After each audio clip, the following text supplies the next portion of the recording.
Hey, are we on? All right, welcome. We're on. We're recording. That's our That's intro. a great intro. Hey, are we on? Hey, I just say, are we doing it? What the fuck? I don't know, man. Oh, shit. Yeah, see, you're sounding really weird, man. You're sounding like there's some, what do they call it when the audio pixelates? You know what I mean? That's the only way I can think of how you would say it. It's digitizing? Yeah, it's digitizing your voice. Weird. Yeah, it's like when you kind I of have my auto-tune turned off. Like, get a little excited. Say some stuff loudly. And Loud. No, that didn't. That was fine. Okay, so this is like our dry run of Spoiler Country, right? And yeah, going in dry. We're going in dry, and that's John Horsley over there, and I'm Kenric Regan, and we're gonna try to make this happen, trying to make it work. Although it's not really true going in dry. We've been chatting, trying to figure this out for like an hour, so it's not really going in dry. We've been practicing. Yeah, we have been practicing, and there was a concept of just reading our Facebook chat there for a second. We can still do that at some point. Pull it up and just read it back and forth. Yeah, there's some nuggets in there. Maybe some turd nuggets. Yeah, some turd nuggets. Maybe when we get to a point where we just don't have nothing to talk about, like, hey, let's just pull up Facebook every once in a while and say, okay, what do we? Let's pull this. Let's be real though. Is there going to be a time where we don't have something to talk about? Oh, probably not. Probably not. Right, exactly. Probably not. Hold on. Let me say that again. Is there going to be a time where something we're not talking about? Oh, God. And so it begins. No. I should not have those buttons. So just to clarify things, we're both nerds on comic books. We both like movies, specifically sci-fi, fantasy, all things geeky, I guess you could say. Romantic comedies. Yeah, romantic comedies. Love me some Serendipity. I'm just saying. And then, so this Made in Manhattan. This podcast is going to be, I think at the beginning, it's going to be very ununique. not to flatten it out, but no, seriously, I think it's going to be really how we're trying to build something here and how to gain an audience, right? Because I'd like to get to the point where we can just talk about what we want to talk about, like getting guests on and like an astrophysicist from the UW and talk about the beginning and the meaning of life, you know, from a different perspective than what you and I would typically think about. Right. Beyond if Superman and Batman can actually beat each other up or not, you know. Superman wins, but it's easy though. Well, he doesn't. Yeah, no, he doesn't win because he'll never go all the way, and Batman would. So he went all the way with Lois and Wonder Woman. Wah wah wah. and Laura the Mermaid. I mean, he's been around. You digitized again, man. That's weird. Have I digitized at all since we've been talking? Not at all. No, not once. I wonder if it's your preamp. It might be the mix. So I have two mixers. I have a 4-channel. I have a 2-channel and a 4-channel, right? Or technically a 4-channel and an 8-channel, but 2 active channels, 4 active channels. Why'd you say it like that? Technically a 4-channel. Because only a douchebag would clarify that, so I was clarifying as a douchebag. I thought somebody gave you shit, so you had it, but like started as a douchebaggery going quickly. No, so the 2-channel preamp one I have is an older one. I have a newer 4-channel one, but I usually pull out the 2-channel one for just stuff that's one-on-one like this because it's smaller. Right. And I have had some issues with that one doing some weird shit. So it might be that preamp. So for like the actual stuff, I might have to pull out the big one. Oh.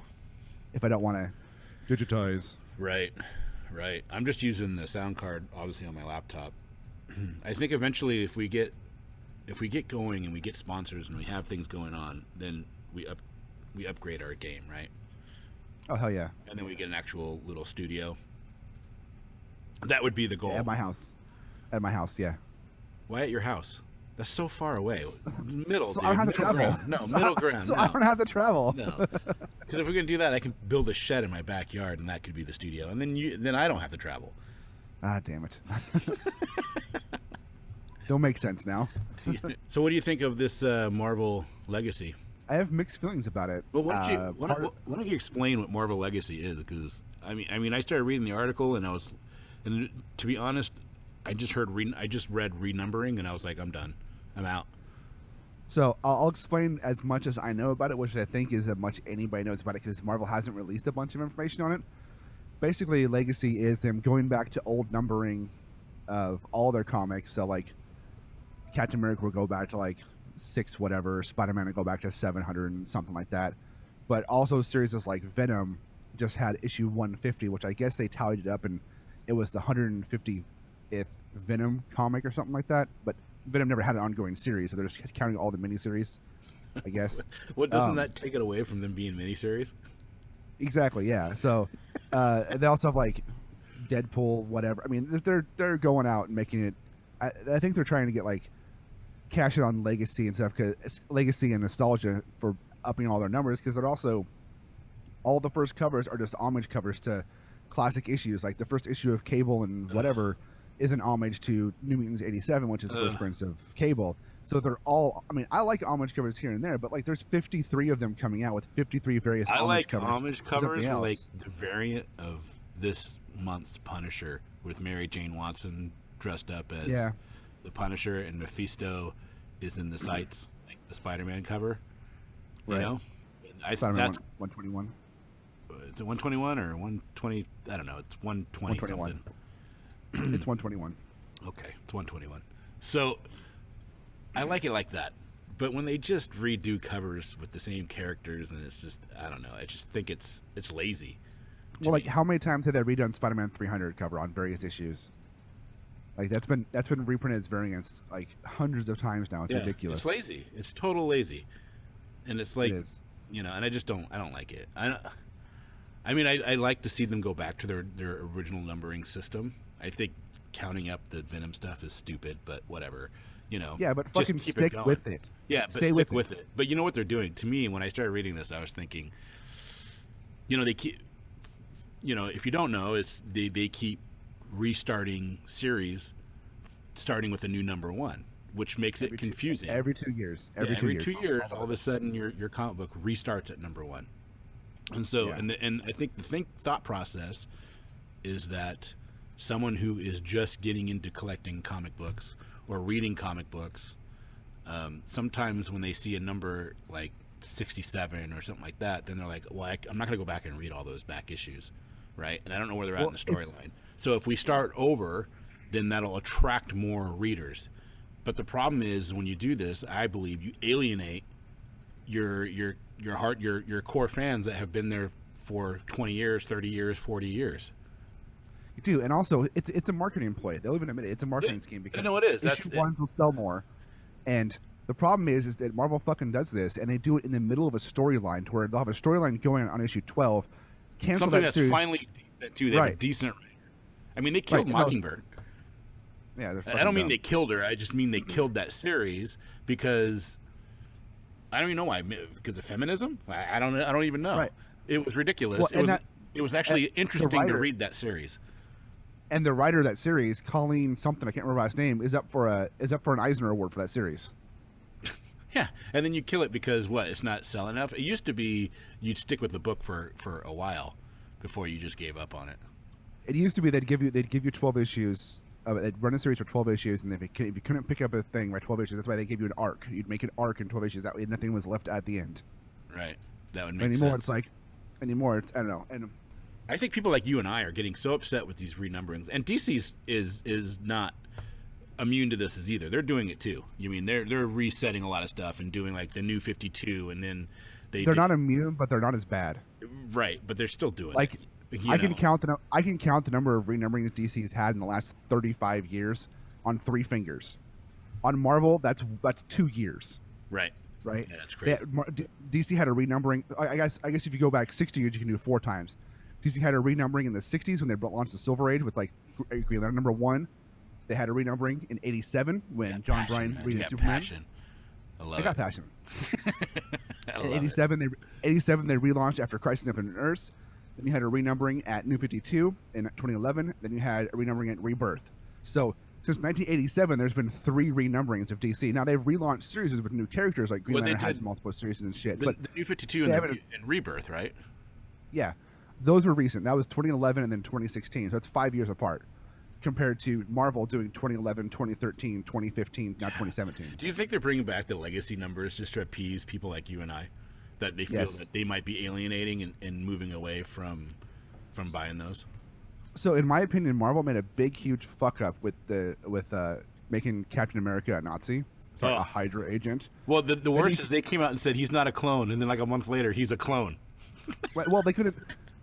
It's a huge slap in the face to I mean, I know people will say, well, it's a story. Just read the story. It's not real. Yeah, I understand it's a story, but you're taking an iconic character created by two Jewish guys during World War II to be an anti-Nazi character and making him what he fights against, and then basically saying, fuck you to everybody else in the world who thinks it's wrong. Right. You're going through a storyline that everybody fucking hates, which is tanking their sales. And nobody likes the storyline. I'm sure Kirby would be just throwing up. He'd be pissed. He'd be throwing up, yeah. Yeah. I mean, because he was literally in World War II fighting Germans. Captain America's first appearance, he was punching Adolf Hitler. Yeah. Yeah. Great cover, too. Yeah, Joe Simon, the creator, the writer, and Jack Kirby would both be like, what the fuck are you doing, Marvel? Go fuck yourself. Yeah. Yeah. Yeah, that's just nuts. It's nuts to me. I saw that I got that issue only because I knew it was going to happen, because spoilers, because this is spoiler country. But we started watching it. I mean, I started reading it and I saw it, and I knew it was coming. Then when they hit it, I was like, you just kind of ruined this. I mean, I've never been a Captain America fan. I'm not a big Boy Scout fan. I like Superman movies. Not a huge fan of the comic books. I know you love Superman comic books, but I'm never been a huge fan. I like Punisher, right? I mean, I like Wolverine. Those are the ones that I liked. I like Lobo. Right. Lobo I used to love reading Lobo because he was so unpredictable. You know what I mean? He was Deadpool before Deadpool, right? Well, Lobo is a parody of Wolverine. Right. Right. Like straight up, Lobo was created as a parody of the anti-heroes like Wolverine and Punisher. It's because Wolverine was all over the place in the 80s. You couldn't get away from him. Right. If you collected comic books in the 80s, he was like on every cover, every story arc. He was everywhere. And the 90s and now. Yeah. Now I guess more, right? Deadpool. Now it's Deadpool everywhere. Yeah. Yeah. Well, and don't think about Marvel Legacy, too. They're calling it Marvel Legacy, but they're only legacying the characters that they own the movie rights for. Like, there's no... Well, they're doing Spider-Man, right? X-Men. They're doing Amazing Spiderman. Right. Well, they share Spider-Man now with Sony, but like, and they're doing Fantastic 3, I guess. Without, I don't know. There's something in Fantastic 4 that doesn't include Reed Richards. And why are they not including Reed Richards? Because it's stupid to have somebody be able to stretch all over the place. I don't know. But and then they're doing like they do X-Men books, but they make sure that their X-Men stories don't really revolve around the X-Men characters that Fox uses in their movies. And really, all those classic Chris Claremont stories just out the window. I mean, yeah, I guess. Dude, I mean, the X-Men of the 70s and early 80s, those storylines are amazing. The X-Men of the 90s are not amazing. No, all the 90s books suck. I mean, you read them, dude, there's just splash page after splash page. There's no context. There's no real good backstory. All the girls have ginormous boobs and just tiny waist, and it's just like all unrealistic art. Yeah, there's some cool things that came out of it, some cool people that came out of it. Well, I mean, but think about it too. The 90s with the 90s jump of Image Comics and stuff, and that whole everything has to be a splash page, everything has to be this beautiful art, and the story got pushed aside. That gave way for comics like Swamp Thing and Sandman and like the Vertigo stuff to come up and be like, oh, here's you don't like this shit. Well, here's Preacher. Here's Y the Last Man. Right. Here's some good fucking writing with good art. Oh, I was listening to a podcast, and I want to say it was Mark Bernardin and Kevin Smith, that the two fat men on Batman. Yeah. And they were talking about Y the Last Man, and I didn't know this, that Brian K. Vaughan owns all the rights to Y the Last Man, and made a killing because it was just redistributed amongst all these different countries, and he's just making buku bucks off of it. And now it's getting developed into a TV show. Yep. A lot of those Vertigo series is like Sandman and stuff. The rights on those characters are different than the rights in like a Batman book, because a lot of those were creator own. I mean, Sandman by itself was.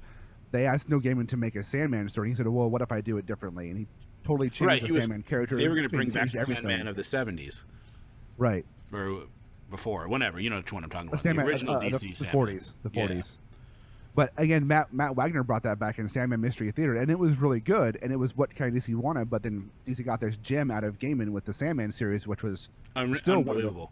Still one of the best stories. one of the best start to finish comic series. It's a long series. Yeah, I think it's ever come out. I mean, it's 75 issues long, and it's good from beginning to end.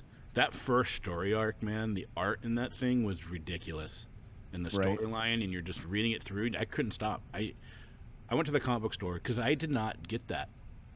First time I knew who Sandman was.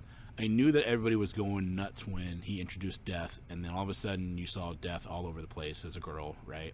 And she had the Ankh life, and I remember seeing girls and guys wearing that Ankh everywhere, you know what I mean, and around the circles and stuff. But I never read it. So this is what, 1987, so I was 13, 14. Was it 87, 88, somewhere around there? 89, I think it launched. Yeah, so late 80s, 89. Yeah. So I was 15. So I was still into Spider-Man, still into Punisher. You know what I mean? I was really into the mainstream. I started collecting Marvel. I didn't do a lot of DC like you did. I kind of wish I did because obviously the storylines and the writing was much better, I think. But it was hard because I really liked Spider-Man. So once you like a character, it's hard to move away from that universe into something different. But, luckily, the 90s Spider-Man was such shit. It was easy. Well, I stopped, right? Once I graduated high school, I basically stopped. And then, I had like all these comic books. Anyways, I'd never read The Sandman. And then it was only last year that I read that first story arc. That was the first time. And then I walked into Middle Geek Comics, shout out to Russ. And he comes in, he goes, "Have you ever read the Sandman series?" And he knows the kind of books that I like. I said, I never did. He goes, "You got to just take this home." And he gave me that first trade paperback. He said, "Just take this home and read it. If you like it, come back and you can purchase the book or just bring the book back. Don't worry about it." I was like, great. Went home. I read that thing that night. I couldn't put it down until I was done. Oh, it's amazing. Yeah, and the art just blew. The first 2 pages blew me away. The writing from Neil Gaiman was just spot on. And it was just like everything was like boom, boom, boom. And you're just like, oh, I can't get enough of this. And now I'm going to go get the other. I'm just going to get the trade paperbacks. I mean, I'd like to go back and get the issues, the single issues, but at some point I got to pull myself back on what I spend on comic books. I need to go through my collection now and get rid of a lot of stuff. I just did that. I just dumped off roughly 60 short boxes of comics in the last 2 weeks. Oh, that's good. How'd you sell them? Off Facebook. I just put a notice on a Facebook group page I'm on and had somebody come over and they paid me money for them. Well, let's go through mine and see if we can get rid of. I mean, most of mine are newer stuff. I don't, you know what I mean? I don't have a lot of back because just for clarification, I stopped collecting around 93, 92, about the time that New Mutants ended, and all the once the X-Men, Astonishing X-Men came out, I think it was called, right? And it was Jim Lee, right? And they that's still the best-selling book of all time, right? Oh, that was just called X-Men. Yeah, X-Men, number one, and it was just so inundated. And I remember. So I have quarters with that. Yes, it's the best-selling book of all time, but those numbers are very inflated. Well, it's the most purchased books from comic book stores. Right. That doesn't mean that they all sold out. It was over ordered. It's like saying Spawn #1's a rare book. No, it's not. Right. I mean, they are going up in value, but I mean, it wasn't the amount that they sold. It was just, I felt like there was a time in comic books that was passing me. You know what I mean? That I was collecting these certain titles, and everything was changing, and it was, maybe I was growing up a little bit, and not growing up in a sense because I never stopped loving comic books. That'll never happen. I'll die and still love this. I love the smell of a comic book. I love getting a comic book from the 70s, opening it up and smelling the 70s, even though it's probably mildew, but I still think it's just it's the nostalgia of it or whatever. So anyways, I stopped collecting probably about when I got out of high school, probably around, when did Spawn #1 come out? 94, 95? 90, 92, 93, somewhere in there. Yeah, that's 93, I think. Like, I don't know. Like 1 through 5 of Spawn were like the last comic books I bought in the 90s. And then I had all these long boxes, you know what I mean? Through collecting from like 1982 to 1992, 1993 or whatever. And I had all these long boxes. So every time I moved, I'd carry all these long boxes, and I was just getting sick of it. So I started working at a rather large software company here in the Northwest. And they had a cool thing that they used to do called the, it was basically called the news. And you could put in... You could put in stuff to sell, right? Right. But it was neat because they would literally print it out. It wasn't on the computer. You can go on the computer and go to a website and see it internally, but they would also print it out. And I thought that was neat because you could actually have it and go through it, and then you can get a hold of these people. And then they stopped doing that around 2003. But anyways, I put it in their thing, and this guy came in and he bought my whole collection for around $5,000.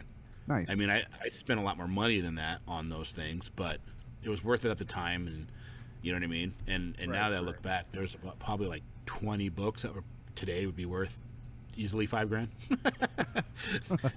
But you know, what are you gonna do, right? You can't cry over spilt milk. You can't look back, man. That's how you get. Exactly right. I was happy at the time. I got a lot of enjoyment out of it because I read everything I buy. You know, right. Unless it's already in a case for whatever reason. But other than that, I read everything I buy because that's the point of comic books. That's why you buy comics, is to read them. Yeah. Yeah. So 24. So fast forward, 12 years or so. My mom's sick. I'm at her house. I'm taking care of her. Went there July 3rd. Ended up staying there till January, wasn't it? I think it was until something January. Like that. Yeah. Long time. Yeah, it was an everyday thing, and luckily my my day-to-day job was really cool about it. Said, hey, go ahead and stay there. It's no big deal. Just work from there. So I was able to work remote and take care of my mom.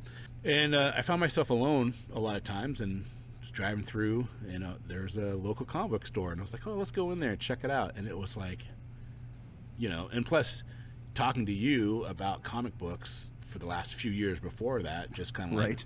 like, oh shit. And then I get in and I'm like, okay, this is, I like this. And now I make a lot more money than I did back when I was a teenager, obviously, and I'm 42 now, so I can afford to get some of the books that I really wanted to get, like the Green Arrow, Green Lantern. Is it 85? Is that the one with the Speedy with the needle? Yeah. Yeah, that's a great book. I got that, and I was able to get some other things, and my Iron Man #1 and some other, I got, I was able to get the books that I wanted to get. Right. Yeah, when you get older, you can afford to buy the stuff you want. Yeah. So now things, but the problem is I've started a box at a local store here up in Bothell and or Mill Creek, Mill Geek Comics. That's 2 shout-outs. I know. Is that crazy? That is nuts. But anyways, I read all these books that come in, but God, there's so many of them because I get so much interest in what I want to read that I don't. There's just too many books. You know what I mean? Too many books in my closet. Too many books around my bed. It looks like I'm 12 years old again, which my inner child is going, hooray! But my adult life is going too much clutter, and I go nuts, right? Because I'm very much a minimalist. I don't like a lot of stuff. I never have. I like to have just what I need, and then I'm happy. You know what I mean? And then I'm quick to get rid of stuff. But with comic books, it's a little different because, but once I read it, I don't go back and read them again. It's rarely. If I do, I'd rather just download a digital copy if I can, or just buy the trade paperback. See, I think comics should come with digital copy, in my personal opinion, because so a lot of them do though. Like a lot of the Marvel ones come with the digital ones do, copy. but you have to peel a thing to get them, and that drives me nuts. You shouldn't have to do that. There should just be a piece of paper inside there that has your code, and then you can just put it back in the book and call it good, without having to. Right. I wish you could do I don't know how they would do it, but I would probably buy more comics a month if it came with a physical copy for me to put in my bin and say, oh, I collected this because I have that collector book in my brain. And 2, if I could just read it on my, I like to read comics. I mean, I like to read them physically too. It's nice, but more often than not, if I could just have it on my phone or my tablet and just flip through it there and read it on the train or on the bus when I'm going to work. Yeah, the tablet's nice because then you have. I would buy more comic book sized. Real quick though, so the point is I got a lot of comic books, but a lot of them are newer, the last 3-4 years. So I think I'd like to get them bundled, but I'd like your help to go through them and decide which one we should. Yeah, absolutely. That's the point. I've been, as you know, but people listening don't know, I've been buying and selling comic books since the 90s with my dad, so I have lots of knowledge on that shit and stuff. Sorry, Jack came in. If we do post this, if we do post this offline, which I think we should, because the support's pretty good, I'll cut that out. Yeah, no worries. You can always put them in. I mean, it's life. Right. So we're not professional broadcasters here. Fuck you! I am a professional. Not yet. Have you gotten paid for it? Does sex count? No. Then no. Well, then you're not a professional. Damn it. When we get a sponsor, then you could say you're a professional. I could say that my comic book is sponsoring the show with no money. Shut up. It doesn't count if you sponsor your own show, right? So I guess in the roundabout way, we both feel that the legacy stuff is cool, that they're doing some numbers because it appeals to us, but lame in the way they're implementing it. So I think it's cool only if they stick with it. Right. If they go back in a year and be like, we're relaunching, it's like, right. I mean, can we just agree that, is it Quesada? Is that how you say his name? I think it's Quesada. I don't know. He's just Joe not doing it. I don't want to say he's a bad person or that he sucks, because I don't know him. You know what I mean? I've never seen him really do an interview. I have. He might be a really cool guy. And his artwork is pretty good. I mean, he's not a bad artist. No, his art is fantastic. And I just to interrupt you, I have seen interviews with him and stuff, and he comes across as a guy who actually seems to care about the comics and the stories and stuff. But I'm wondering if he's just listening to the people around him too much. Well, so do this and not this. The ending of that thought was he sounds like he cares about the character, but he's also very much a businessman, right? Yeah. So he's driven by the money side and the business side as well. And it depends on which interview you watch with him. But yeah, I think if they stick with the renumbering and just go with it, and instead of trying to cancel a series or relaunch a new series, they say, okay, this storyline's not working. Let's end it, get in a new creative team, and just keep going with the numbering, because people who have been in comics for years want to have – there's something to be told about saying, oh, look, I started drawing – if you're an artist, I started drawing Spider-Man on Spider-Man issue 756 on the main storyline, not on volume 4, number 30. Fuck that. That's retarded. I don't like that. Yeah. Well, and it's also what? I mean, it's not what. It's. I'm just going to say this. I think he's doing a terrible job. Yeah. I mean, it's just that the company has gone downhill, and it's sad because you look at all the movies, where are they getting their inspiration? It's not from shit that's being written in the last 5 years. It's all the stuff from like Claremont and all the stuff that came before. Right. Well, I mean, they did do Civil War and Age of Ultron, but those were also newer-ish, but they're newer-ish. But they modify them a ton. Listen, all I know is if you keep resetting everything and you're not having a good enough arc that allows characters to develop within and go beyond, you're going to run out of material for your movies and your TV shows. Right. It's going to start being like the frickin' TV shows in the 90s where they'd try to do a comic book and it would last for like a day and people were like, that was crap. Well, I think about if they were relaunching every 2 years back in the 60s, 70s, and 80s, I mean, how many stupid series of Superman, Batman, or X-Men, or Fantasy Four you would have from those time frames? Okay, well, I like the storyline, but does it count? Is it canon? What series was that in? It gets too confusing when they keep relaunching shit. Like when I bought a collection of Marvel stuff a couple years ago, and it had Captain America #1. It had like 16 copies of it, but some of them were from 2011, some of them were for 2013, and there was no way to tell the difference in them because they used the same fucking design on the front for Marvel on the red bars, so you couldn't tell which one was from which series because they had the same price. They looked like the same kind style of artwork, and the only way you could find out is if you knew what it was, or if you opened it up, because Marvel doesn't put a fucking date on their cover, which pisses me off. They don't put like September 2017. You have to go inside to find out what month it's from, which is annoying as shit. But you know what it sounds like to me, Johnny, is that you love the Marvel characters and the universe that was created, but you feel dismayed on the way that they've handled it moving forward. I would agree. Where DC has been pretty freaking good to go. You know what I mean? They've been status quo for a long time. You know what you're getting with DC. They don't allow people to mess with their stuff very much. Well, they do, and but when they not do, in the they same totally way. make it. Yeah, they do. You can mess with the DC stuff, and they do that, but they still keep their main characters still have their long-going series. I mean, I was very upset with New 52 when it first started. I was like, no, you don't. Like, you don't end Action Comics. You don't end Detective Comics. Fuck you. Those have been around since the 30s, right? But Snyder did such a great job on Batman, though. No, the stories were great, but I'm saying the numbering. You don't. But they could have done it with the same numbering system, right? And with Rebirth, they brought back the number. I'm like, okay, good. They brought those back. Those, in my opinion, those two series should never be renumbered. those two by far.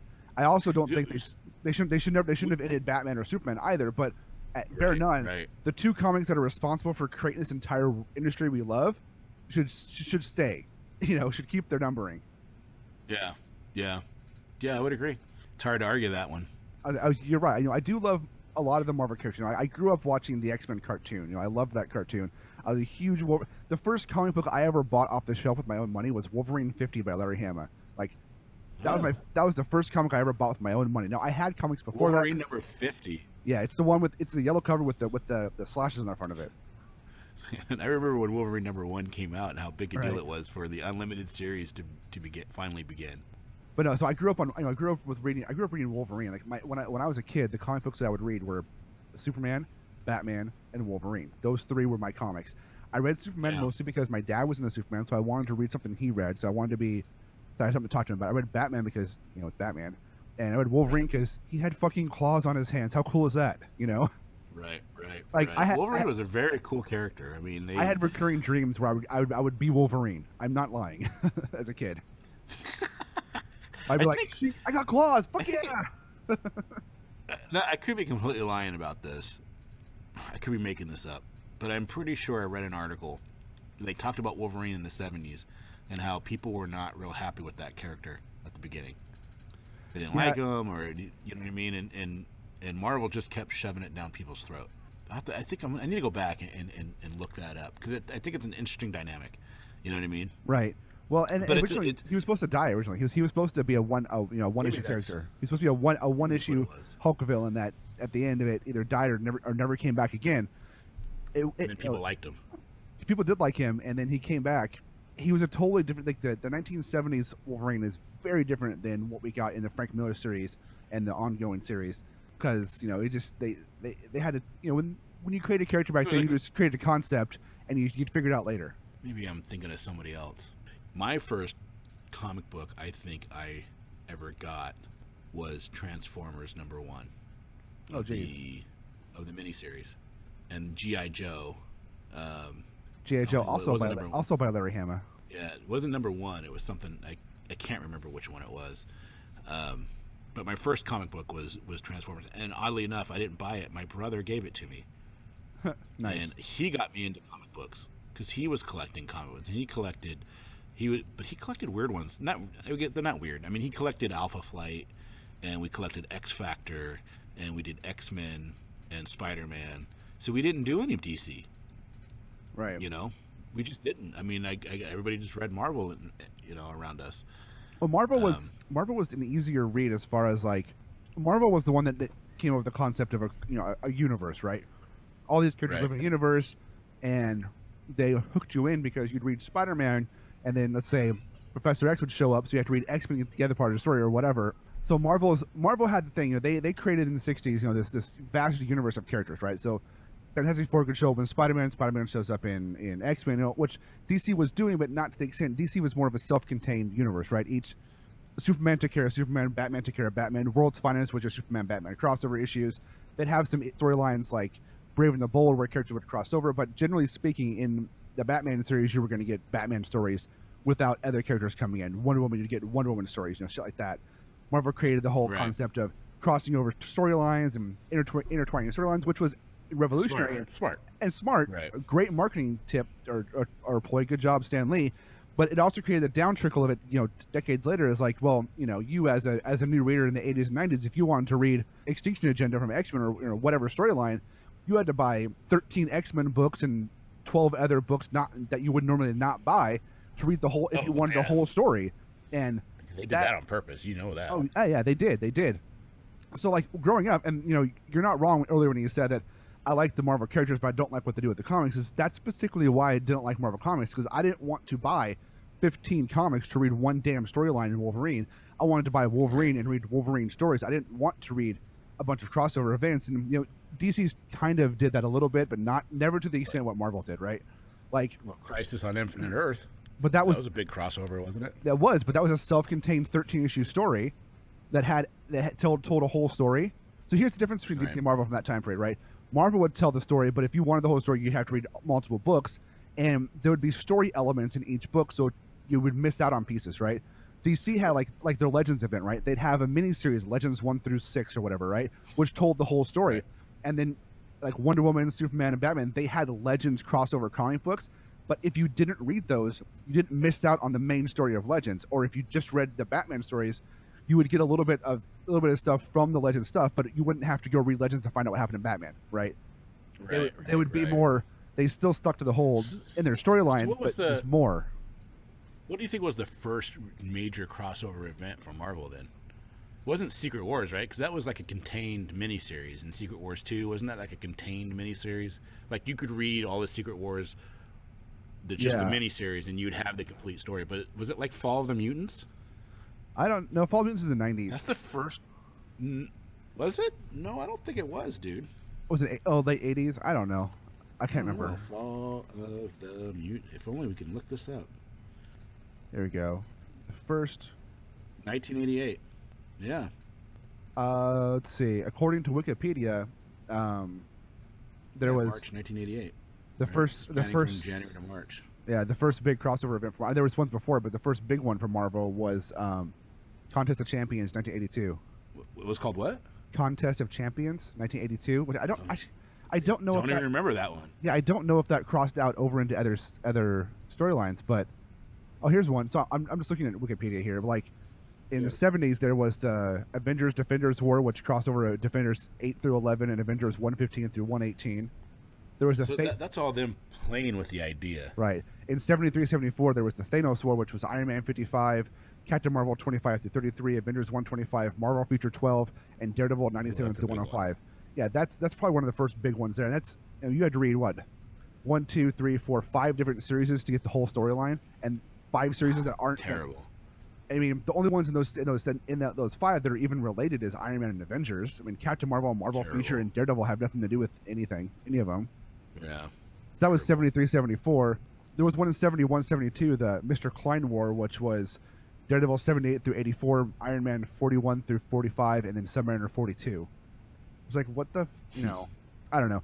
Yeah, what the heck's going on? They started getting bigger, and then Secret Wars was 84, 85, which was the Beyonder, which I think Secret Wars was made just to create toys or something like that. I can't remember. But that was self-contained. So Secret Wars 1 was self-contained. That's totally legitimate, too, to say that, dude, that it was made to make toys, because I remember being like, 10, because that was like, 84? Yeah, 80, 45. Yeah, so I was like 10, 11, and I remember all of a sudden... because it's funny, you said you grew up on the X-Men cartoon. I grew up on Spider-Man and His Amazing Friends. And I remember watching that, and then all of a sudden you're seeing commercials for Secret Wars. They had like the Spider-Man like motorcycle Secret Wars. I mean, I don't, just a bunch of weird stuff all of a sudden for, and they kept referencing Secret Wars. But was it a crossover event, though? I thought it was just a contained miniseries. So, Secret Wars 1 was a contained miniseries, 1 through 12. Secret Wars 2 right? Secret Wars 2 was a huge crossover event because it was Secret Wars 2, 1 through 9, Amazing Spider-Man 268, 273, 274, Peter Parker's Spectacular Spider-Man 111, and then the list goes fucking on. But those offshoots weren't tied in. They were more like add-ons, you know what I mean? They were, supplementary stories. They weren't, you didn't have to read them to get the full effect of the main story of Secret Wars 2 in the miniseries. You know what I mean? No, but if you wanted the whole story. Yes, it was a crossover, but I mean, you got the whole, you got the gist of it. Like Fall of the Mutants, you had to read each individual thing to even get to get the story. Mutant Massacre was before Fall of the Mutants. In 86. Mutant Massacre. Yeah, that was X-Men. That was Uncanny 112 through 113, New Mutants 46, X Factor 9 through 11, Thor 373, 374, Power Pack 27. I guess maybe 238. Fall of the Mutants for me though is the marketing that went into it. You know what I mean? Every single issue said Fall of the Mutants on it. And then they did another one after that. Remember, it was Inferno. Who had my favorite character. Mm-hmm. There was Inferno. Magic. Yep. The Evolutionary War. There's Acts of Vengeance, which was I think it was not a Ghost Rider thing. That was a huge one, crossing like 15 different series. Acts of Vengeance. Yeah, I think that was I didn't collect all those. The only one I had collected all of them for was Fall of the Mutants and Inferno. and then I was done with the crossover stuff because I was like, this is too much.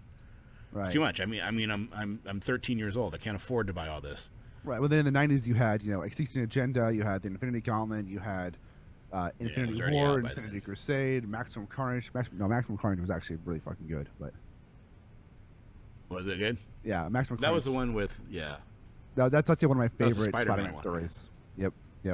Onslaught. Inferno I liked Inferno because it was all dealing with magic, right? Magik. Yep. And that was Peter's younger sister, Ileana, right? Ileana Rasputin. Yep. I guess I just liked her because she just looked cool.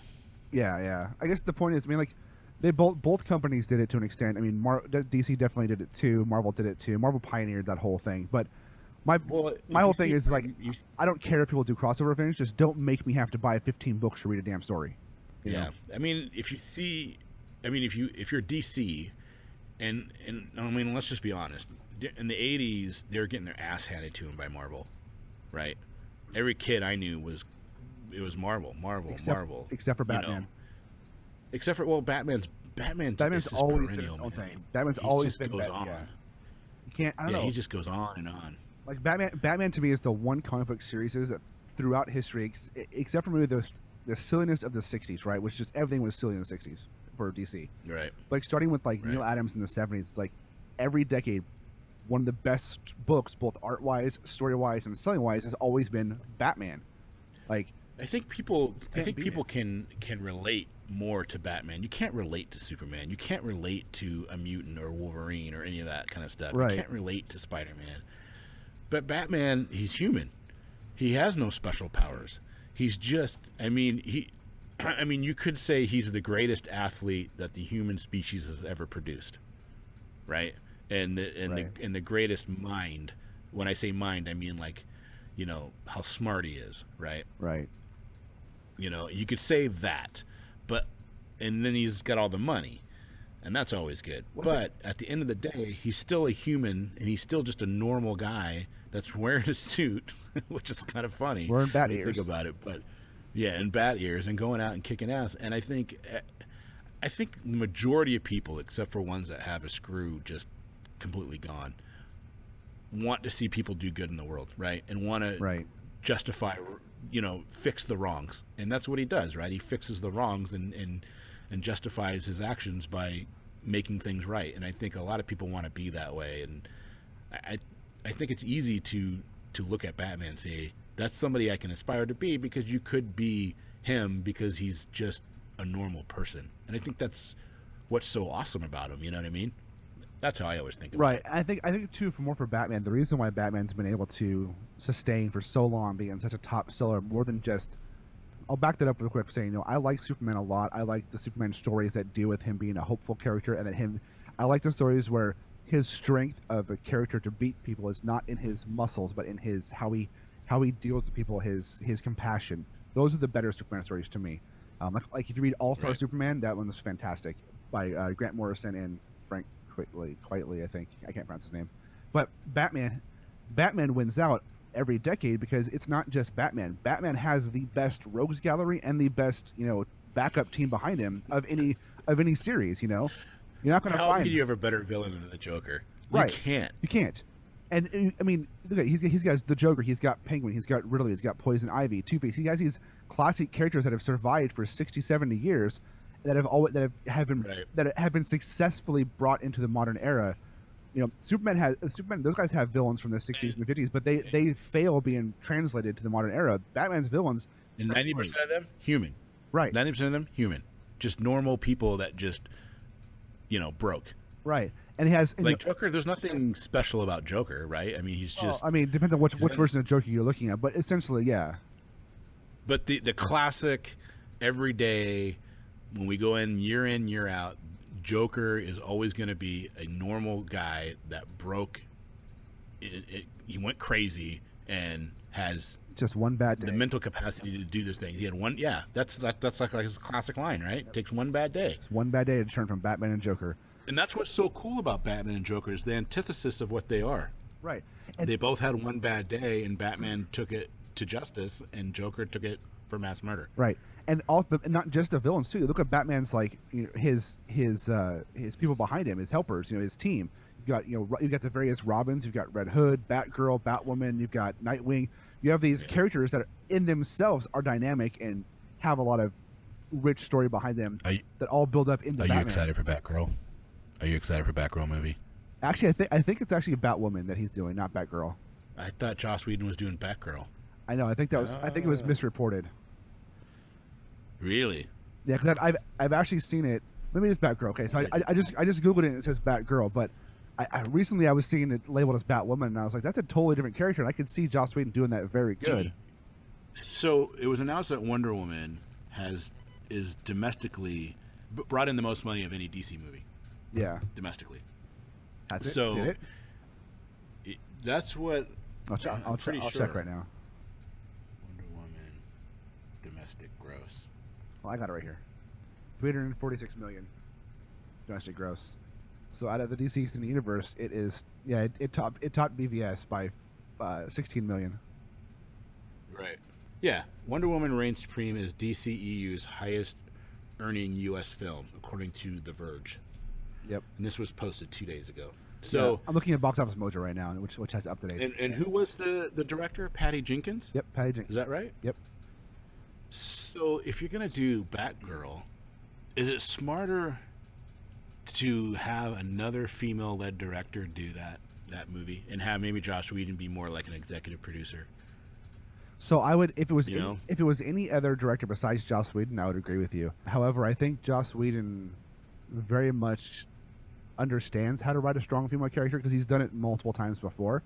You're thinking of Buffy and the characters he had on Firefly and Dollhouse. I mean, he has a history of being able to capture the female heroine and doing a good job of getting the humor in there, getting the characteristics in there. So if there was a male director, I was going to say could do a solid Batgirl or Batwoman or whatever he's doing, female-led superhero movie, it would be him. However, I do think that if it was another female director with a good writing staff behind it that knew the character and could do it, being a female writing it or being a female directing a female character is going to give you an edge to make it more authentic. Just straight up. There's no doubting about that. Because to me, with was it Scott Snyder? Is that his name? Zack Snyder? That was doing all the movies? Zack Snyder. Scott Snyder wrote. Scott Snyder's he's the Batman writer. Yeah, Zack Snyder. With him stepping down, and it was unfortunate the way that happened. But that's unfortunate. With him stepping down, and Joss Whedon coming in, like to me, if I was Warner Brothers, I'd be like, you know what? If you want to direct films in this universe, great. You know what I mean? But we'd really like you to helm up pulling them and tying them all together and make a cohesive universe. Because that's the one thing Marvel has over it, right? Right. They have Kevin Feige. And it looks and they've done an amazing job. I mean, they just have, And if they can get Fox on board, oh my God, can you imagine? Oh, on the Marvel side, they got Fox on board. Yeah. Oh, can you imagine Secret Wars 2? I mean, come on. Oh, jeez. Or an actual Civil War movie. Yeah, yeah. I mean, so I'm just saying. I'm wondering what they're really going to do. I mean, because they haven't announced any dates for it. They haven't done anything. They just said he's directing Batgirl. But wasn't that before Zack Snyder stepped down? Yeah. They brought him in on. I think what happened, what I kind of heard might have happened, is that It's all speculation. It's all speculation. I don't know. I have no insider information. But what I read or heard was basically that Warner Bros. Wanted Joss Whedon to come on board to help them to either to help them get people to like the universe better because people love Joss Whedon, and they basically said, "Hey, come do a film. What film do you want to do?" And he said, "I want to do Batgirl or Batwoman. I think Batgirl." And then when Zack Snyder, his daughter passed away, and he decided to step down, Joss Whedon graciously stepped up and said, they asked him, and he finished the film for them. Now, to to Warner Bros. Credit, they did offer to delay the release of Justice League until Zack Snyder was able to come back and do it, but he decided to say no, just let somebody else finish it, keep your release date, don't mess things up. I need time off for it. Which, much respect to both of them, Snyder and to Warner Brothers for what they did. On the complete other side, I am happy that Snyder's off of it and Whedon's on it because I think that you weren't happy with Snyder's direction. I wasn't. No, I'm not. Put it that way. I'm very sad for the reason why I am in he's the off of it. minority of really loving Batman versus Superman. I loved that film. I thought, I mean, I don't like the whole Martha scene, you know, but that aside, I love the rest of the film. I thought Batfleck was amazing. I can't even see anybody else being Batman. Batman was amazing. It's hard. Batman was amazing. Like here's the thing about the Snyder movies, right? I think the actors he has, besides Jesse Eisenberg, are great in their roles. Right? I think you didn't like Jesse Eisenberg as Luthor. You mean I didn't like him playing the Riddler? That's who he's playing. That's not Luthor. He's playing the Riddler. I mean, look at it. Think about it. He's playing Edward Nygma. He's not playing Lex Luthor. So, no, I did not like. A good Edward Nygma is that guy on Gotham, man. Yes. Oh, he does a great job. Yeah, I did not like his Luthor at all. But that's beside the point. I think Affleck did great as Batman. Henry Cavill did. I like him as Superman. I wish they'd give him more to do and let him become Superman, not being a super sulky guy. And Gal Gadot as Wonder Woman is fantastic. I just think with Batman v Superman, they tried to take too many storylines and cram it into a movie, and it didn't work for me. Like I enjoy pieces of that movie. Like I enjoy the first part. I enjoy the fight scene was awesome though, man, between him and Batman. Yeah, I thought that was great. Yeah, all 8 minutes of it was wonderful. But you know the thing is when they announced that. Here's the thing.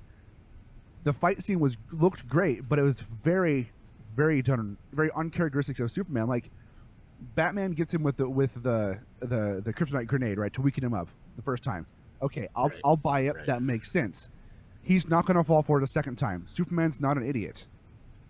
He's not. Right. You're not going to hit him again with the same thing. It's not going to happen. That's not how Superman works. And it basically you give a guy directing Superman who doesn't understand Superman. You know. Or he doesn't like Superman, right? No, Didn't he come out and say that? He does not like Superman, which is like, why the hell would you let him direct a movie? Right. To me, it's like, you're going to do Batman versus Superman. Why are you doing that? I love the film. I mean, I'm going to say this. Wonder Woman's theme music is the greatest theme music ever put to film. That is... Oh, it's great. It's not just great. It's the greatest to me. I mean, I could fucking wake up to that thing and get me going throughout the day. It's just ridiculous. It's ridiculously cool. You know shit's going to happen. Shit's going down when that comes on. Yeah. And and I kind of, when you're watching it, you're like, why don't you just let Wonder Woman beat this thing up? Because she's kicking the shit out of that guy. Right. And she doesn't even need the other two. No, right. And it's like, I don't understand. Why do you give the spear to Superman to put into Doomsday when you can just give it to her and it'd be done? Yeah, it's not. And Doomsday's not going to kill her. Yeah, there's a lot. There's a lot of plot holes in it. Like the whole Doomsday fight. Okay, so if they would have just taken out the whole Doomsday plot, Doomsday because it's not Doomsday. No, it's not Doomsday. If they would have taken out that whole Doomsday subplot in that movie, or main, not even a subplot, it's a secondary main plot. And like taken that out and just done a Batman v Superman movie, or just done the Dark Knight like you wanted, or the Dark Knight Rises like you wanted to. Sorry, Dark Knight Returns, not Rises. Just done that like you wanted to, and left out Doomsday and made another movie with Doomsday in it. That's what I was gonna say. When they announced they're doing Batman versus Superman, my assumption was, oh my God, they're doing the Dark Knight Returns. Right. Because why would you not? That's what that battle scene is from. That's based off of that. Yep. You know what I mean? The electrical, that suit, everything is from The Dark Knight Returns. Why would you not do that movie? Did you watch the animated movie? Yeah. The 2-part? It was amazing. Yeah. They did a great job on it. I thought it was amazing. I thought they did a great job on it. It's like, why wouldn't you just do that? Just do that. And you can gray up Ben Affleck's hair, and he'd be an amazing Batman at 50, 55. Right. Because I think that's what he is in Dark Knight Returns, like 50, 55, right? Yeah, right. And so he'd be awesome. And so why not do that instead of doing this whole new storyline that is not in any comic books and is weird, and now you've had General Zod become Doomsday, which doesn't make sense because that's not who Doomsday is. Right, no, and Riddler Luthor. I love the film for just the microcosm of the film itself, right? Just a standalone storyline of what it is. That's it. But I wouldn't be offended if they canned it and do the Dark Knight and do, you know what I mean? And even use Gal Gadot as Wonder Woman and Ben Affleck as Batman and Henry I don't even know how to say his last Cavill. name. Henry Cavill. Cavill, yeah, as Superman, which I think he does a pretty good job. Yeah, no, he has he has the look for it. He has the I think he has the range for it if they would just let him not be like sad, sulky Superman, you know? Like, well, that's the director. Right. That's the direction. Superman's supposed to be this beacon of hope who he's got all this power in a world full of cardboard and chooses not to use it most of the time to find other ways out of situations. He's not just, right. you know. But see, that was part of the part I did like about the movie was the political aspects of people freaking out and saying in Batman's stand on he could completely destroy the world if he wanted to, and we just have to assume that he's going to make the right decision every time. Right. And is it his choice to interfere in political or government's time, right? Is it why does he get to decide when he gets to go into a situation and make it right in his mind? Right. No, right? Yeah, I get that. Because and I like that aspect. They never really talked about that in Richard Donner's versions of Superman in the movies. No. You know, not to that extent. And I thought that I kind of like that. I wish they would explore that more. And because to me that would be the reason that he would start working with like the president of the United States. Because the president, you know, in Dark Knight Returns, is the president that sends him to Gotham to take out Batman. Right. You know, the Reagan-esque looking president. And I thought that was, you know, and having this whole control over somebody like that gives the public an assumption that he's only being used for the things that he needs to be used for and not just arbitrarily making decisions on his own because we can't stop him. And I could see that reasoning behind my mind or behind Batman's mind of why he would have the feelings that he had for him because, you know, he toppled buildings and killed a bunch of his employees, right? Right, but the one story plot in those two movies, Man of Steel and Batman vs. BVS, right? That doesn't make sense. Right. It's so you've got Superman who has been on Earth doing stuff, who's done nothing but good stuff, right? I mean, yeah, there was a lot of destruction, but right. Look at why there was. If he hadn't done that destruction, the Earth would have ended, right? Like right. Humanity would have been destroyed by General Zod and his people. That's flat out. So right. You have this character or this guy who's done nothing but save people the entire time he's been on. He's done nothing that would make someone question it who's not paranoid.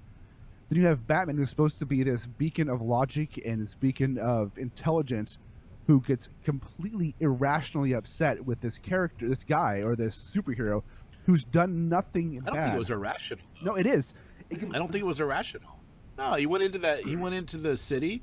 He's seen buildings being torn down, okay. And in his mind, he thought, if you weren't here, then those people wouldn't be here. Right. That's what he was thinking. Whether he's right or wrong is irrelevant. No, that's what his thought process. But think about it though. When he goes after Superman, it's years later.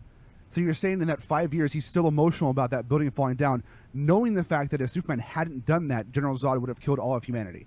That's what I'm saying. It's irrational. I think you would be emotional. God no, dang, what was that? Emotional in the time period. You would be emotional when it happens, right? But not years later and still go on and kill this guy, or however long it's been. I think, dude, if you owned a building and you were the CEO and owner and president of this company, and you felt that your employees are family, and then you watch 100 of your employees die in a building being collapsed because of the situation that happened, I think your emotions would be easy to reproduce at any time over a 5-year period. I don't think that. But you're thinking, well, it happened 5 years ago. Why are you still upset about it? No. Still being upset's fine. You got to think of the mentality. Yeah, but you got to think of the mentality of who Batman is. This is not you and me seeing it down and going, "Oh my fucking god, I want to kill you, and da da da da." And 5 years later, you're still upset, but it's not the level of physicalness of it. No, we're not Batman. This guy is somebody who is always looking to justify the wrongs or make right the wrongs of the world and produce justice. And so in his mind, he was like, justice needs to be served. And this guy has created thousands of people have died in the city because of this. I can see why he would be upset for that amount of time. No, okay, I'll give you that. That's my thought process. But let's hear me out. I can see why he'd be upset for that, but Batman he's not, that's revenge. That's not justice. That's revenge. Batman's not a revenge character. Well, that's what Batman does is revenge. No, he serves justice. What do you mean? So, here's the thing too, right? Okay, so barring the fact that so if we're to buy that Batman is going to come at him years later to kill him for the deaths of 1,000 people, we have to assume that Batman is ignorant to the fact that Superman saved billions of people in that fight.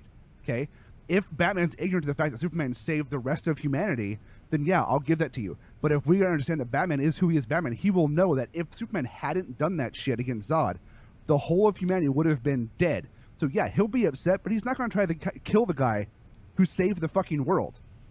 It's not going to happen. Batman's not a fucking idiot. So the whole reason both their moms are named Martha, right? But the whole reason why they had there's plenty of reasons why Batman could fight against Superman, right? But in this universe, they have not set up anything bad against Superman except for superficial shit created by whatever. He hasn't done anything bad, so it doesn't make sense for Batman to go after him. That's why they should have just done Dark Knight, though, right? But in the movie, it doesn't make any sense why Batman's that upset at Superman years later and wants to kill him, when Batman should know that had that fight not happened, the world would be Krypton.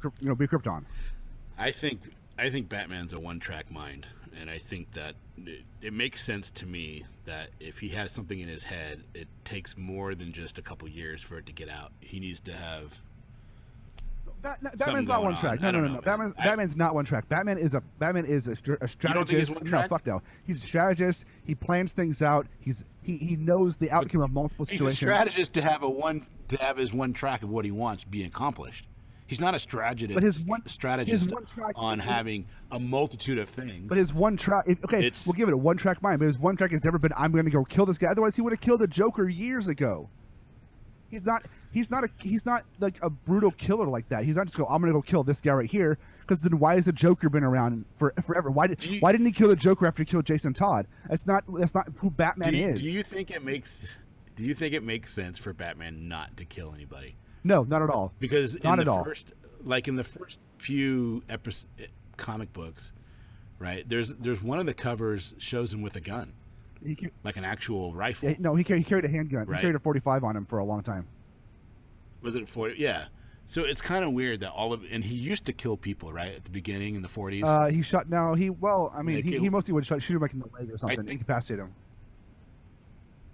Are you sure? Yeah, I mean he did. Yeah, he did kill. That's something we should do a little research on, because I think it's weird that. Well, I mean, it's an evolution of a character, so it's not weird. I shouldn't say that.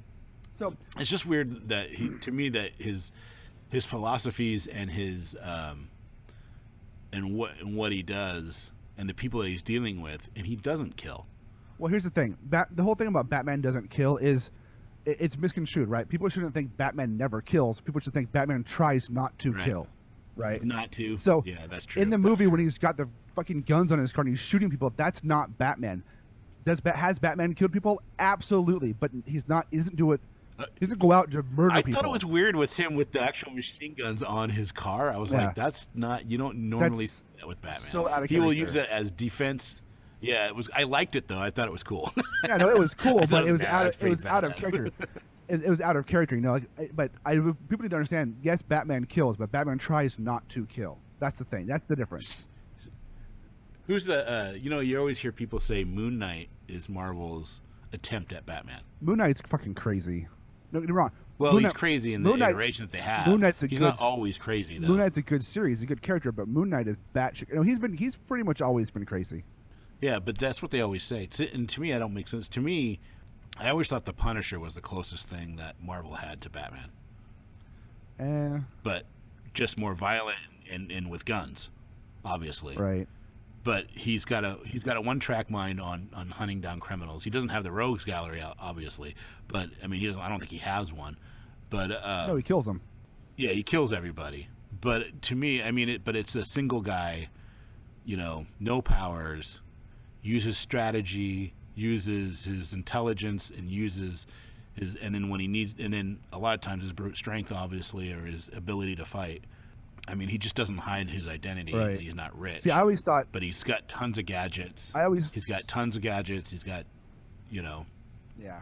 Who'd you think? Oh, I always thought the Marvel version of Batman was more akin to Daredevil, just because of Daredevil's history. I mean, Yeah, that's cool. Yeah, that's a good analogy. Character-wise, both superhero versions and Secret Identity versions, I think they're more like Matt Murdock and Bruce Wayne, barring the money aspect, are more like as far as how they handle things, and so are Batman and Daredevil.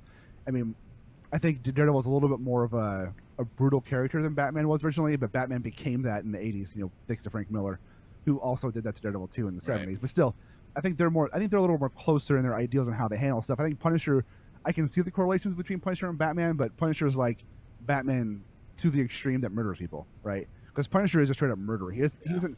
He hunts people and kills them. He doesn't. Totally. He's not like, oh, I'm going to go stop this situation. He's like, oh, they're rapists. I'm going to go murder that person. He just puts a bullet in their head. That's why I think when we were talking the other day, and because you and I talk constantly throughout the day, and we're always. I don't want to say we're arguing, but we're always arguing. Pretty much. About dumb things like who would beat up who, and it's always stupid stuff. And to be fair, I always win. Oh, please. I honestly believe that Punisher would most likely kill Batman in the end. Because he doesn't Batman will let up. At some point he will let up. And the Punisher doesn't. So it's a scenario thing too, right? It's like, and you can't say if you strip him down to sweats and a t-shirt and put him in an octagon, right? You don't know who's going to win that fight hand to hand. You can say, well, they've shown all this stuff with Batman and he's, the world's greatest martial artist. But Punisher holds his own against like Deadpool and against a bunch of people that would, you know what I mean? Right. He knows how to fight too. It's not like you can't just say that one is better than the other. There's a great quote that I heard. But you can say there's a great quote that I heard about who would win in a fight versus this character versus this character, and it was a writer, and I can't remember who the writer was, but it's like the best quote that ever solved all these fights of who would win is the answer to who would win on character A versus character B is who's writing the book. Yeah, that's a great point. Who does the writer like more? They're gonna win. That's really the answer, because if you think about these characters, like we can sit here and argue, and I myself could argue why Punisher would win, but I could also argue why Batman will win. Right. It's really a matter of situations. Well, to me, I think if they didn't know who each other were and they just were in a jungle, right? I mean, just for a setting, or a city, right? Still a jungle, but. And they started going at it, and they started fighting, and da-da-da-da-da. Batman's going to be like, okay, well, I'm going to just incapacitate this guy. And Punisher goes like, I'm going to fucking kill this guy. And this is how it's going to go, right? He's not going to let up, right.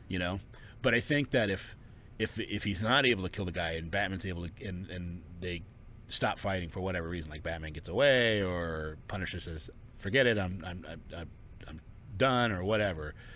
The strategy next time, Batman's going to kill him. Right. You know what I mean? And I don't mean I don't mean literally kill him, but kill him in the point that there's no way the only time the Punisher is going to win against Batman is when they first meet. Right. Does that make sense? Right. Exactly. Because after that, Batman's going to know everything that he needs to do to beat you. Right. Well, here's also the thing too. Right. Think about it this way. Okay. Here's a quick question for you. Who would win, Spider-Man or Batman? That's a hard one, because Spider-Man is he's so strong and he's so fast. But he's also incredibly naive. Well, which version of Spider-Man are you talking about? If you're talking about 1988 Spider-Man, 1989 Spider-Man, Peter Parker in his 30s and all that, he's not naive. You're talking high school Peter Parker, naive. Totally different characters. You got to think about throughout the time, right? That's a tough one, because I don't think Batman could hit him. I don't think he'd ever be able to hit him. Right. Well, with anything. Think about Spider-Man, even in the 30s Spider-Man, when Spider-Man was in his 30s and stuff, even then, and I may be wrong on this, I haven't read a ton of Spider-Man, but the Spider-Man that I have read is whenever he comes up against a new opponent, a new villain he doesn't know, he always just assumes. He always underestimates what they can do every time.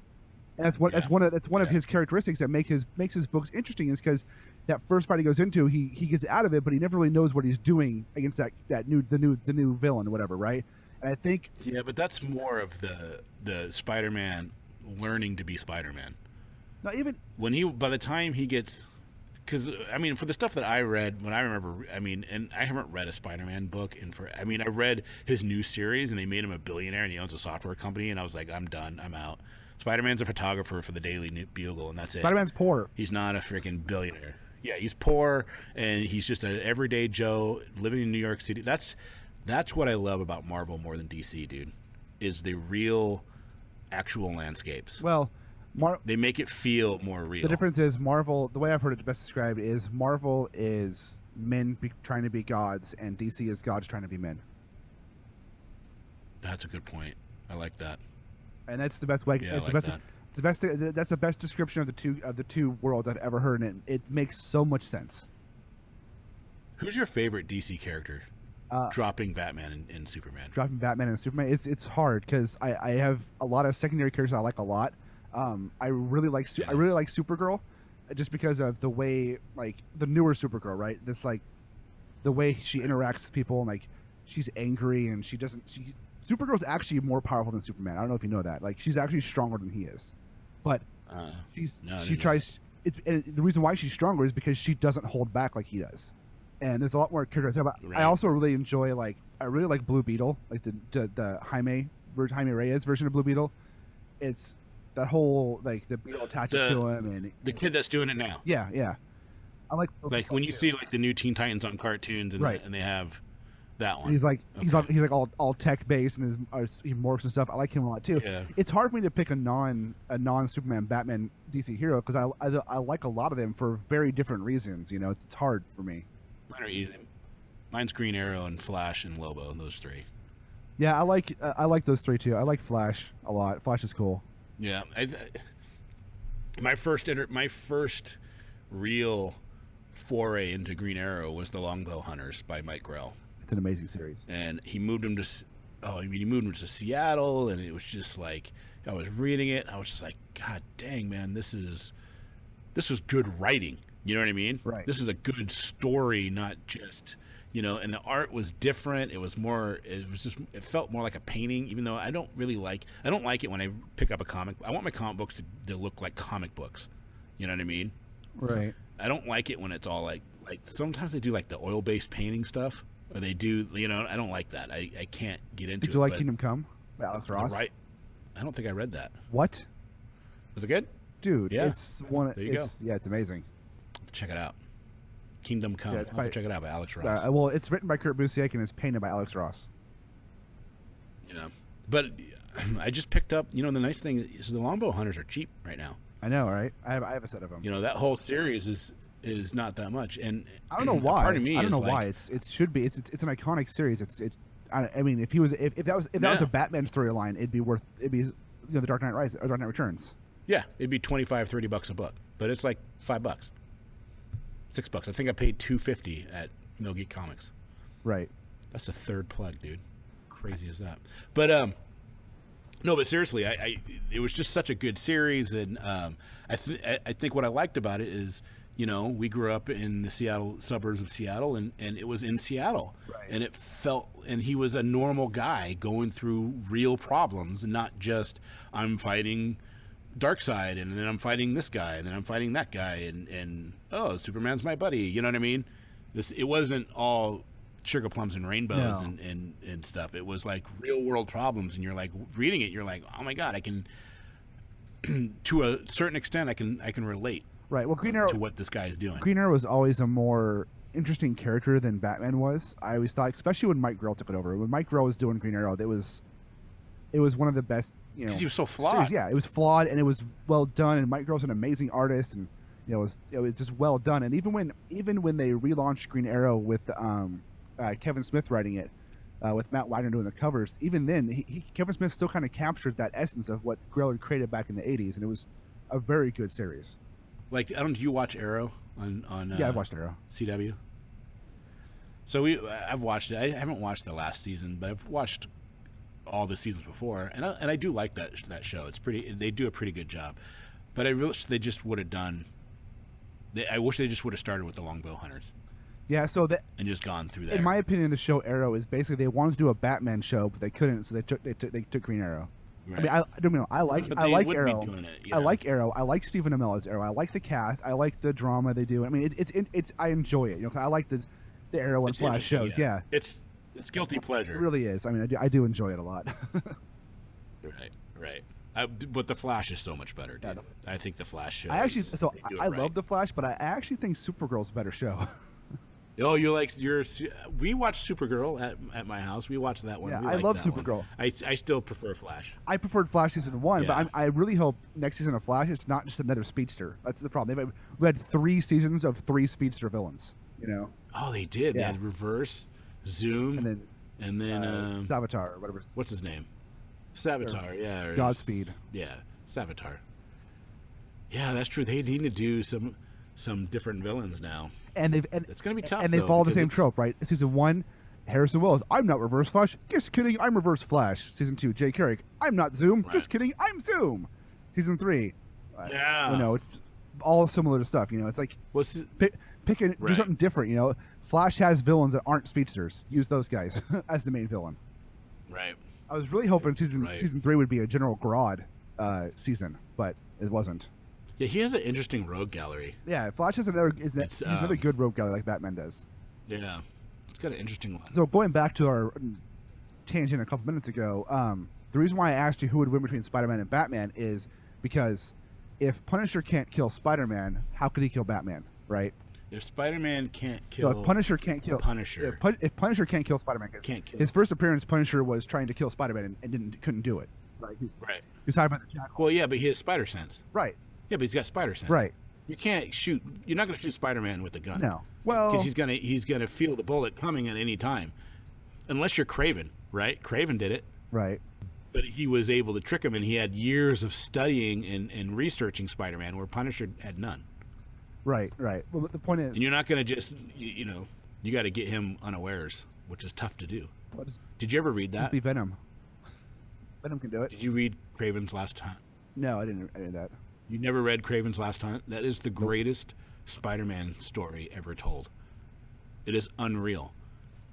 And then the funny thing is about Kraven's Last Hunt is that it was pitched to be a Batman story first, and DC said no. Really? That's funny. And the guy went to Marvel, and Marvel said, yeah, do it with Spider-Man. And it is amazing. Nice. So the whole concept, do you know anything about it? No, I never, no. Oh, the whole thing is Kraven comes back, right? And you know who Kraven is? Yeah, Kraven the Hunter, yeah. Crazy. Yeah. So he's crazy, right? And he brings up this Berman is a character, and he's like a rat guy, and he lives in the sewer, and he gets him doing all this stuff for him. And then he basically has a bunch of stuff going on at once, and he's able to tranquilize Spider-Man. Shoots him, right? Right. Then he buries him alive.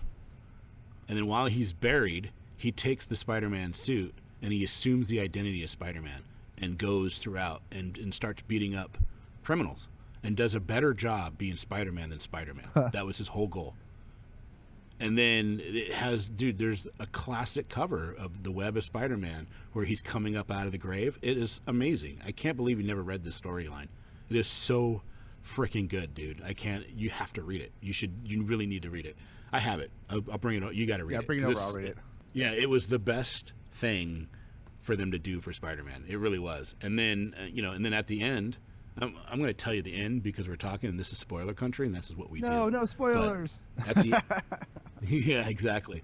At the end, Spider-Man comes back up, beats Vermin, beats Kraven, and then Kraven shoots himself in the head with a shotgun, kills himself. Oh, jeez. It is crazy, dude.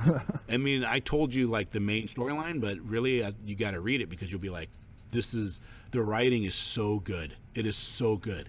And they did it across Amazing Spider-Man, Peter Parker, Spectacular Spider-Man, and The Web of Spider-Man. But it's so good. I can't even. That's the only Spider-Man story worth reading. If you're going to read one Spider-Man story, that's the one to read. I'll read it. And to be fair, I was 5 years old when that storyline came out.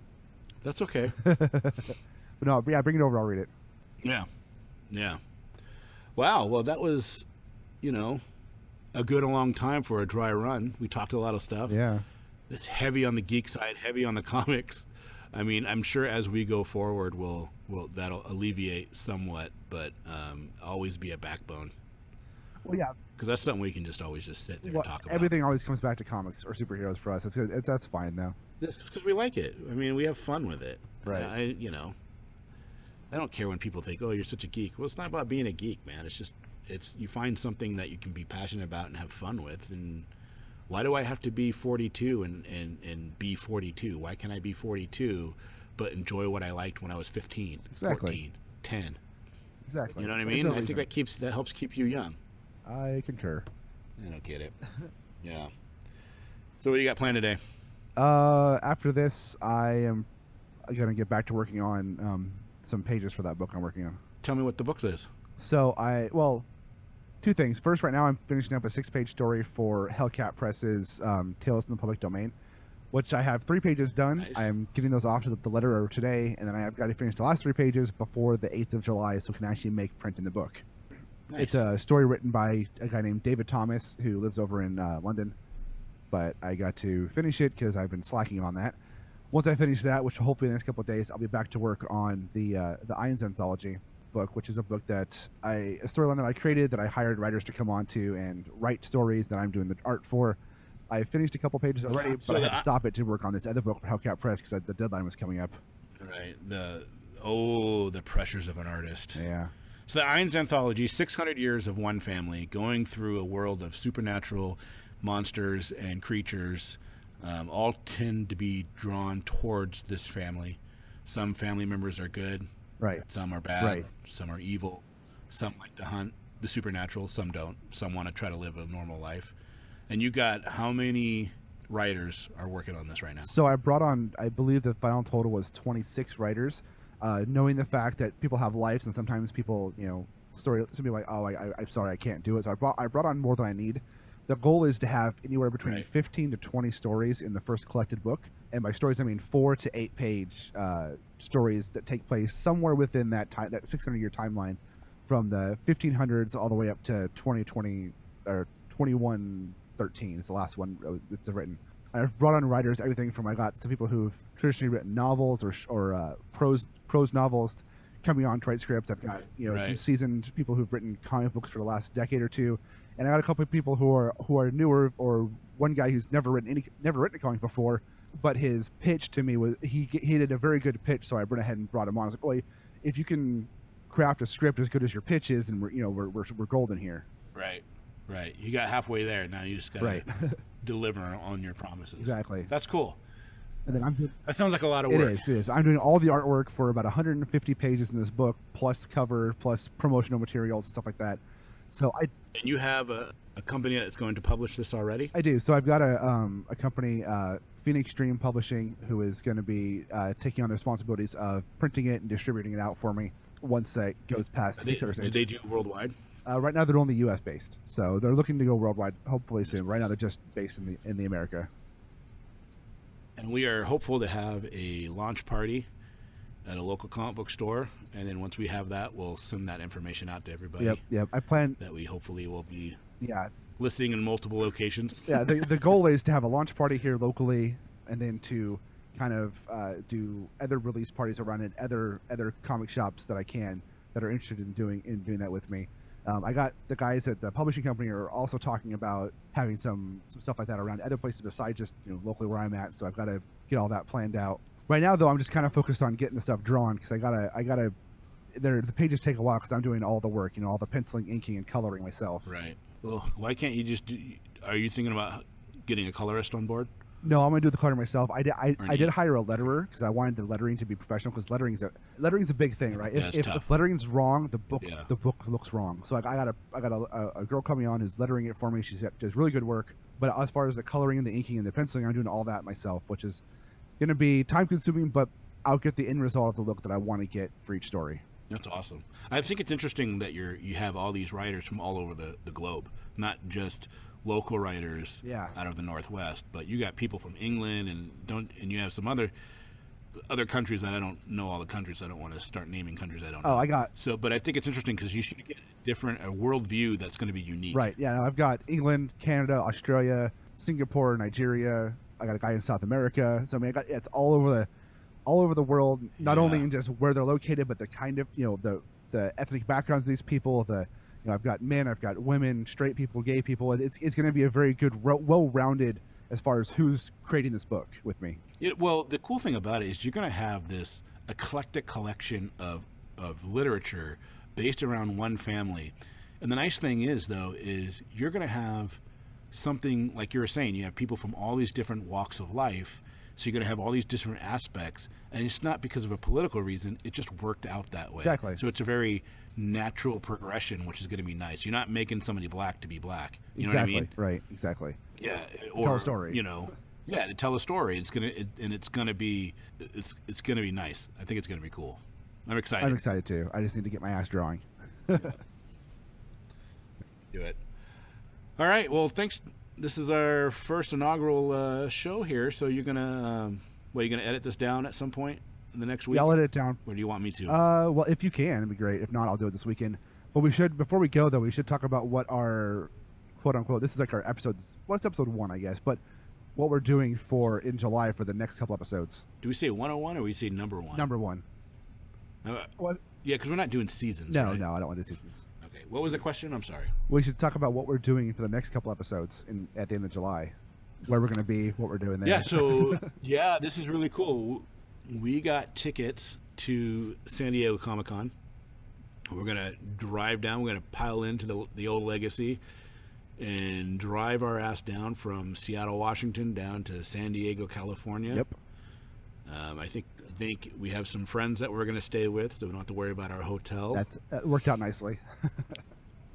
Yeah, well, it's lucky because we would have been like 30 miles away at a Motel 6 otherwise. Right. And then we're going to try our hardest to this is kind of like a workcation for us, though, right? Yeah. We both have day jobs. We both have a job that pays our bills. We both have to maintain that job. So we're going to be working on that as well and be available and doing our conference calls. Luckily, we both work in a white-collar situation, so it's, makes it easier. You don't have to be in the office. Makes it a little easier. We're kind of lucky in that respect. But we're going to be doing that. And then we're going to try our hardest to put some content together based on our experiences down in San Diego Comic-Con. This is my first Comic-Con for San Diego. It's my 4th. I think this is Johnny's 4th. My 4th, yeah. Yeah, because you're a dick, but, because don't invite me. I get tickets. First person I call is, I'll call Johnny because I know he'll love this. To be fair, he gets tickets and he's like, I'm going to take my wife. No. To be fair, the last Comic-Con I went to in San Diego was before I even knew you, so that was 11 years ago. Oh, so it's been some while. So we could say that your cherry has reformed. Right. The hymen is back in place. Well, because it's different now than it was. Oh, it's so huge. different. It's huger so now different. than it's ever been. Huger? Yeah. Did you say huger? Huger. All right, we'll take it. I did, because that's a word. Sure it is. Yeah, it's funner. It's huger and funner. All right, whatever. It's more huge. Yeah. But, the thing that's interesting is my dad almost took me to San Diego Comic-Con in like 1984. Oh, damn. And it was literally just... in the hotel. Yeah, it was... We didn't go. Something happened. I don't remember what happened. We didn't go for some reason. Because we were in Newport.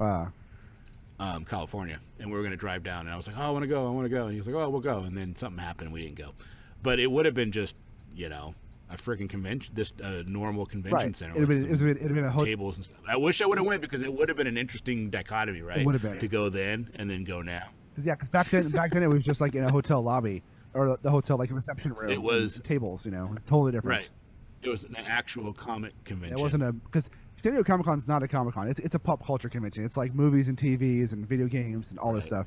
But one thing, the comics are completely overshadowed. Right. One thing we should clarify is we're not what we want to do as far as recording wise and publishing wise, and what we actually do are probably going to be two different things. We would like to release some kind of content daily on the SoundCloud page, like a daily little, maybe like a half an hour podcast or something like that. What we'll probably have is we'll probably record enough material and post like one or two, maybe one when we get there and one when we get back, because I think we might be a little too tired to actually edit these down each day, but we'll see. We promise to have something. Yeah, we'll see. We promise to post something while we're down there. Yeah, we're pretty hardcore when it comes to all things geekery. So it'll be an interesting thing, because you're gonna have to pull us away from the convention center, right? And so it's gonna be it's gonna be fun. You guys It's gonna be a lot of fun. Go home. No. Yeah. Most of it's gonna be. I don't think I'm gonna try to purchase anything so much. Yeah, I'm just there for as I just want to look around, and I do want to see if we can find like a Batman #1 or a Detective Comics #1 just to see it. You know what I mean? They'll be there. Just to see it. Maybe. Well, I can guarantee you'll see a Batman one. Detective one, maybe not. There's a lot less of those, but you'll or a Detective 27. You'll see that. You'll see all the big books there. I promise. They're there every year. Right. So. Or a Marvel #1. Yeah, you'll probably see a Marvel Comics 1 or a Captain America 1 there. Seeing a Detective 1 or seeing anything before issue like 10 of Detective Comics is going to be hard because those are really scarce. Well, a lot of that is because a lot of those books were burned during the whole comics code of, Well, for those ones is they were recycled for the war. That's what it was. Oh, yeah, for World War II. Yep. They were recycled in the 40s for the war. When you're right. That's the one thing when it comes to comic books. I make assumptions, and most of the time, there's a good chance I'm wrong, because I don't remember everything. You're like, oh, that was issue blah blah blah released on this date on this time, and on page 7. I'm not always right, but I have a crazy memory for shit like that for some reason. Well, I mean, it's because of my dad and growing up doing it with my dad all the time. Doing comics and buying. Yeah, you guys were talking about it all the time, going over. Yeah. It's like when we went to when you brought those magic cards. Oh, yeah. And Russ just went right through them. Right. Yeah, and he pulled out what? You pulled out what? 2 cards or $100 a piece? One card, $100 a piece, and a couple that were $10, $20 a piece. That was pretty cool. Yeah. That was pretty cool. Did you sell those yet? Oh yeah, I sold them all already. Nice. And did you get with the value that he said? Yeah. Yeah, you don't say that with confidence, man. Well, it makes me think that you didn't. No, I did. I sold them off. So what I did is instead of like posting them on eBay, because I'm getting kind of irritated with eBay selling wise, because there's so much bullshit there. I sold off most of my Magic collection to a guy locally, and I used those cards and a couple of ones I had as like, oh, here's the big cards you'll make your money back on. Now take all the other shit that I have too. Right. These to entice. Yeah, these ones will help make your money back because you're going to resell them. Now take all this other shit that I don't want to, as well. I mean, I probably could have made more money off it if I would have sold them all individually and done all the work myself. But honestly, I don't care anymore. I don't really want to be in the reselling business right now. I want to be in I'm making a comic book and a podcast and being a creative person business right now. Right. You want to make content. You don't want to be. I want to be a content creator. Yeah. You're right. Right. Yeah. I'm excited. I think this is going to be a lot of fun, and I had a lot of fun today. So yeah, this is good. This is good. So we should probably eventually sign off so we can actually get this up somewhere. Yeah, with that, let's go ahead and sign off. We'll try to do this again within the next week. Yeah, maybe.